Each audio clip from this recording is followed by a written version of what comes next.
அனைவருக்கும் என் இனிய வணக்கம். இன்றைய ஆன்மீக பதிவில் நாளை வரும் புரட்டாசி மாதத்துடைய வளர்பிறை சஷ்டி அன்று முருகப்பெருமானுக்கு இந்த ஒரு பொருளை வாங்கி கொடுங்கள், நீங்கள் நினைத்தது நிச்சயம் நிறைவேறும். அதை பற்றின தெளிவான தகவலை தான் நம்ம இந்த பதிவில் பார்க்க இருக்கிறோம். இதே மாதிரி இன்ட்ரெஸ்டிங்கான நிறைய தகவல்கள் தெரிஞ்சுக்கணும் அப்படின்னா மறக்காமல் நம்ம சேனலை சப்ஸ்கிரைப் பண்ணிட்டு வாட்ச் பண்ணுங்கள். இப்போ வீடியோக்குள்ளே போகலாம் வாங்க நண்பர்களே.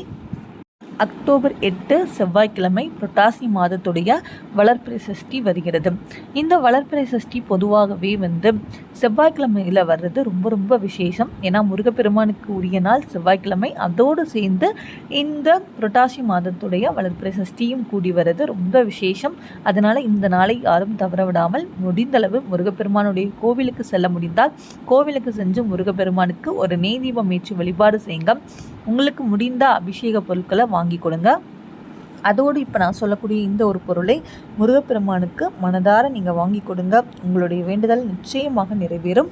பொதுவாக வளர்ப்பிறையில் நம்ம வாழ்க்கைக்கு எது ஏற்றத்தை கொடுக்கக்கூடியதோ, நம்ம வாழ்க்கையில் எது தேவையோ அதை நினைத்து நம்ம வழிபாடு செய்யணும். இப்போ திருமணம் கைகூடணும், குழந்தை பாக்கியம் கிடைக்கணும், நல்ல வேலை கிடைக்கணும், இந்த மாதிரி வாழ்க்கைக்கு தேவையான விஷயங்களை நினைத்து நீங்கள் வழிபாடு செய்யுங்க. முழு நம்பிக்கையோடு செய்யுங்க. கண்டிப்பாக அதனுடைய பலன் நிச்சயமாக நமக்கு கிடைக்கும்.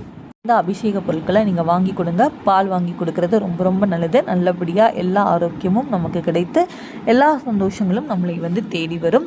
பால், தயிர், பன்னீர், சந்தனம், குங்குமம், இந்த மாதிரி அபிஷேக பொருட்கள் நீங்கள் வாங்கி கொண்டு செல்லலாம். அதோடு ரொம்ப முக்கியமாக முருகப்பெருமானுக்கு பிடித்தமான செவ்வரளி மாலை சாட்சி வழிபாடு செய்கிறது இந்த சஷ்டி நாளில் ரொம்ப ரொம்ப நல்லது.